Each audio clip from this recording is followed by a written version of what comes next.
नमस्कार दोस्तों एक बेवकूफ़ आर्किटेक्ट की हम कहानी आज बताने जा रहा हूँ जिससे मुझे पाला पड़ा था। और एक चीज़ हम आपको एडवाइस दूंगा, अगर आप कंस्ट्रक्शन बिजनेस में हैं, कभी भी कोई आर्किटेक्ट का प्रोजेक्ट मत कीजिएगा। वो आपको इतना परेशान करेगा और इतना जो है मतलब तोड़ फोड़ करेगा कि भाई आपका प्रोजेक्ट को लॉस में दे देगा। ऐसे ही एक बेवकूफ़ आर्किटेक्ट, नाम तो मैं नहीं लूँगा लेकिन मैं अपना एक्सपीरियंस बता दे रहा हूँ। पहला कि वो है कि आपको जो है रेट जो है कंस्ट्रक्शन कॉस्ट का वो पहला पूरा नीचे कर देगा और आपको आजिज़ कर देगा कि आपको ही करना है। और पहले तो उसको जो है कोई भी तरह का उसको, हम सब आर्किटेक्ट की बात नहीं कर रहा, हम उस बेवकूफ़ आर्किटेक्ट की बात कर रहा हूँ, इसलिए हर आर्किटेक्ट जो बुरा मत मानिएगा। अब यहाँ पे पहला मिस्टेक जो आर्किटेक्ट लोग का होता है, वो आपका जो कंस्ट्रक्शन कॉस्ट का रेट गिरा देगा। उसको पता है कि भाई कि इतना रेट होगा, लेकिन जो है वो आपको ये दिखाएगा कि हमको सब कुछ पता है। ऐसे तो उसको एस्टिमेशन के बारे में उतना आर्किटेक्ट लोग को नहीं पता होता है।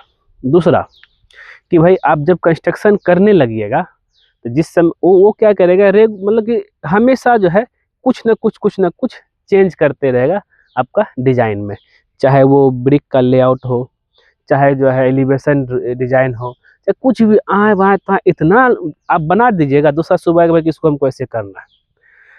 अब वो क्या करेगा कि भाई जो तोड़ के नया बना रहे हैं, तोड़ने का पैसा आपको बिल्कुल नहीं देगा।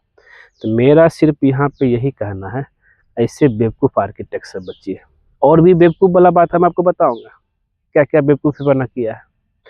तो ये तो हो गया डेली आपको ड्राइंग में चेंज करेगा, वो हम अपने आप को यही समझेगा कि हमसे बेहतर डिज़ाइन। भाई एक ही बार में बेहतर डिज़ाइन बना दो ना, हर 2 दिन में क्या दिमाग में कीड़ा घुसा हुआ है क्या कि भाई नया नया चेंज करते जा रहे हैं और कंस्ट्रक्शन एरिया को परेशान करते जा रहे हो।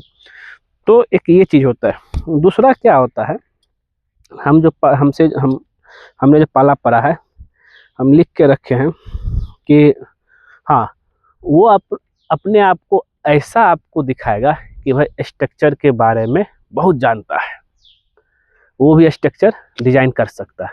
तो जानकारी के लिए बता दूं, आर्किटेक्ट बननी जो है नक्शा और 3D एलिवेशन इंटीरियर के लिए परफेक्ट है, स्ट्रक्चर के लिए परफेक्ट नहीं है। वो आपको ये भी बताएगा कि कितना का सरिया होना चाहिए, कितना स्पेसिंग होना चाहिए। स्पेसिंग को लेकर के बहुत परेशान करेगा। नेक्स्ट आगे है एक और सबसे चीज़ कि सेप्टिक टैंक 6 फीट डेप्थ था। उसको ऐसा उसके दिमाग में क्या भूसा भरा हुआ था कि जैसे कि सेप्टिक टैंक नहीं बल्कि ताजमहल बना रहा। मतलब ये हो गया कि सेप्टिक टैंक 6 फीट डेप्थ है।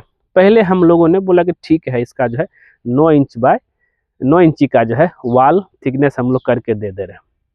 तो फिर क्या दिमाग में, नहीं, जो फेस रोड साइड है गाड़ी चलेगा तो मेरा सेप्टिक टैंक में क्रैक आ जाएगा, जबकि जो है रोड से कम जो है 3-4 फीट अंदर था। फिर वो लगना एक काम करते इसमें टो वाल देते हैं। मतलब क्या कि जो जिधर रोड फेस था उससे जो है स्लोप में करते हुए जो है एक ठो वाल और दिया गया। इतना तक देखिए कितना, पहला है जो 9 इंची का वाल, दूसरा जो है फिर से टो वाल। फिर उसको जो है पता नहीं क्या लोड कैलकुलेशन पता नहीं, फिर बोलता नहीं अब ये काम करते हैं कि इस पूरा जो है RCC कर देते हैं।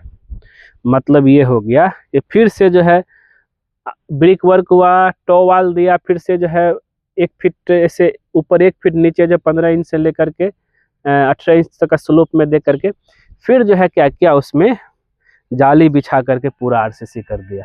अब बताइए भाई, जानकारी ना हो तो क्यों स्ट्रक्चर में या टेक्निकल चीज में घुसते हो भाई। तो यहाँ पे ये 3 काम जो हुआ सेप्टिक टैंक में, ब्रिक वर्क का भी हुआ, फिर से जो है स्लोप में भी हुआ, फिर जो है RCC का भी हुआ, इसका पैसा वो बिल्कुल नहीं दिया। और हमेशा जो है आर्किटेक्ट एक सिविल इंजीनियर को थोड़ा सा कम समझता है। क्यों? उसको ये लगता है कि सिविल इंजीनियर 4 साल का कोर्स किया है ना, वो जो है खाली धूप में काम करता है और रहता है, चाहे का एग्जीक्यूशन है। मैं तो एकदम आर्किटेक्ट हूँ, AC में बैठ के काम करने वाला और 5 साल का डिग्री, ये थोड़ा सा घमंड रहता है। फिर कुछ और भी चेंज, कभी खिड़की का जो है सिल लेवल कम कर देगा, बोले नहीं जच रहा है, फिर ऊपर कर देगा, फिर बोला ज़्यादा हाइट हो गया, फिर नीचे कर देगा।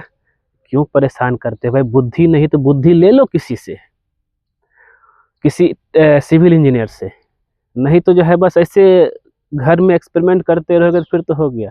फिर एक और चीज़, यहाँ तो परेशानी किया, फिर जो है आपका जो है जो ये किचन का जो है प्लेटफॉर्म होता है जिस पे खाना बनता है, उसको कभी कर दिया 30 इंची पे, फिर क्या कर दिया 3.5 फीट पे। अरे बुर्बक, जो स्टैंडर्ड है उस पे चलो। इसी तरह खिड़की का साइज में, इसी तरह दरवाजा के साइज में। देखिए कुछ समझ में नहीं आया, इतना एक्सपेरिमेंट किया कि प्रोजेक्ट जो है भयंकर लॉस। तो फिर उसके बाद जो है एलिवेशन डिजाइन सोचेगा हम बहुत अच्छा कर रहे हैं, ऐसा गंदा डिजाइन बना है। कभी अगर मौका मिलेगा तो मैं कुछ भी हम तो शेयर नहीं करूँगा, लेकिन जो है इस बेवकूफ़ आर्किटेक्ट की वजह से जो है हम परेशान हो गए।